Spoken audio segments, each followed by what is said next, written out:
Hello friends, welcome back to my YouTube channel talking sense speak easy English. Friends, आज हम पढ़ेंगे 3 confusing words, assure, ensure and ensure.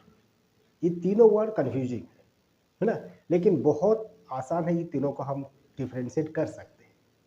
ठीक है, तो देखिए पहले इस सब का ये जो तीनों वर्ड जो है, ये तीनों का मतलब हम समझेंगे। उसके बाद ये तीनों को कहाँ कहाँ यूज करते हैं, ये चीज़ हम सीखेंगे, है ना? तो पहले हम देखते हैं आश्योर। आश्योर का मतलब होता है किसी को मतलब भरोसा देना, उसको हम कहेंगे आश्योर। ठीक है, और एनश्योर का मतलब होता है किसी चीज़ को सुनिश्चित करना, है ना? तब हम कहेंगे एनश्योर। और इंश्योर का मतलब होता है किसी चीज़ को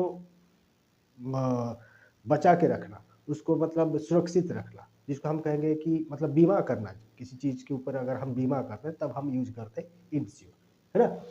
तो आश्योर स्पेशली यूज फॉर पर्सन, किसी इंसान के लिए जब हम कहते हैं तो उसमें हम आश्योर का यूज करते हैं। और एनश्योर यूज फॉर समथिंग, ठीक है, और ensure use for property.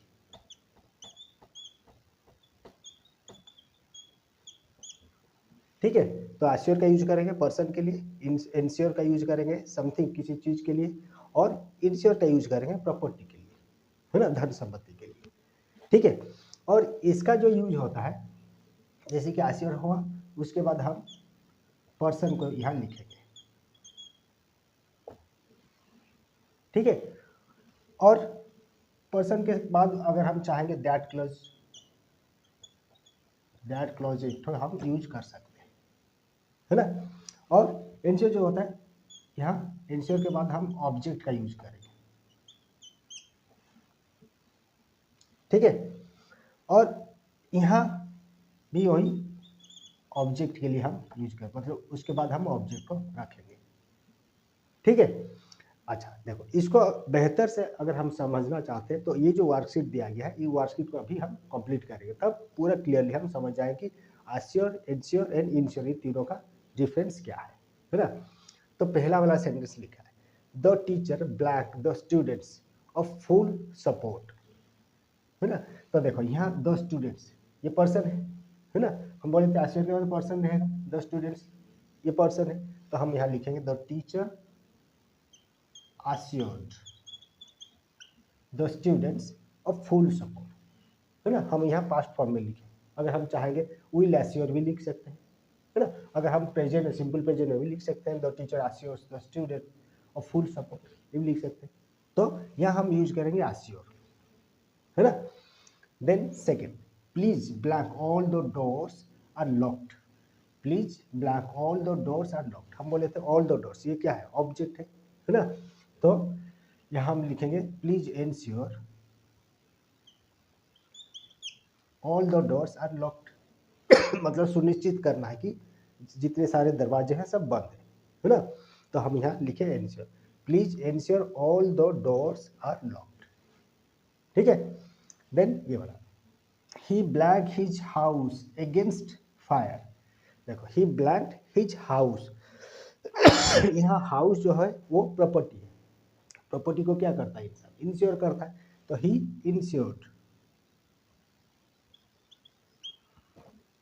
He insured his house against fire, है ना? मतलब उसका घर को वो बीमा किया है। किसके लिए? अगर कहीं गलती से अगर आग लग जाए तो बीमा बना हुआ है ना? तो he insured his house against fire. Then hard work blank success देखो ये सक्सेस, ये एक ऑब्जेक्ट है ना? तो यहाँ हम लिखेंगे hard work ensures,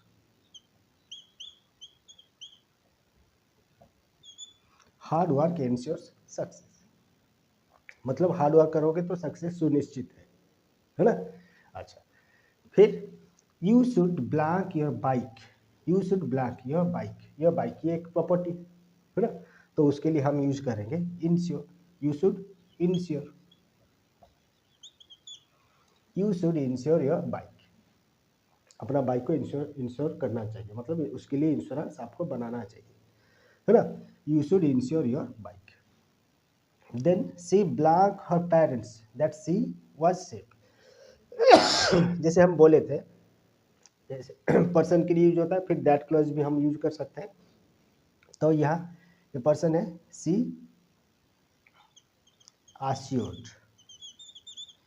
assured her parents that she was safe, है ना। जैसे कि ये पास्ट में है, पास्ट वाला सेंटेंस हम assured यूज किए, है ना। तो यहाँ जो वर्ड रहेगा assured होगा, she assured her parents that she was safe।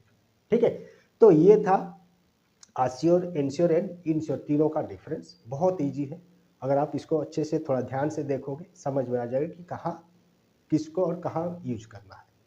ठीक है, तो नेक्स्ट टाइम आएंगे ऐसे और भी इंटरेस्टिंग ग्रामर ट्रिक्स के साथ। तब तक के लिए थैंक यू, बाय बाय।